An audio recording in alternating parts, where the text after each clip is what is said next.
Summer start ஆயாச்சு, என் பையனுக்கு leave விட்டாச்சு, அதனால ஹேர் கட் பண்ணிடலான்னு பக்கத்தில் இருக்கிற டோனியன் கைக்கு தான் போயிருந்தோம்.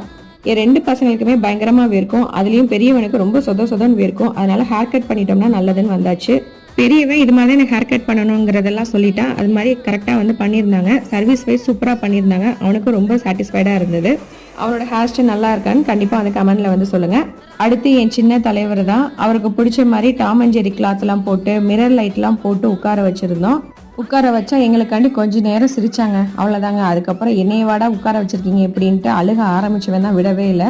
நாங்களே எவ்வளவோ சமாதானப்படுத்தினோங்க, ஆனால் வந்து சமாதானம் ஆகவே இல்லை. அவனுக்கு ரொம்ப பிடிச்ச ரைம்ஸ்லாம் போட்டாலும் நோ, நான் பார்க்கவே மாட்டேன் அப்படின்ட்டான். அதனால் என் மடியில் கொஞ்சம் நேரம், அப்புறம் என் ஹஸ்பண்ட் மடியில் கொஞ்சம் நேரம் உட்கார வச்சு எப்படியோ அந்த ப்ரோ வந்து சூப்பராக வந்து ஹேர் கட் பண்ணி விட்டுருந்தாங்க.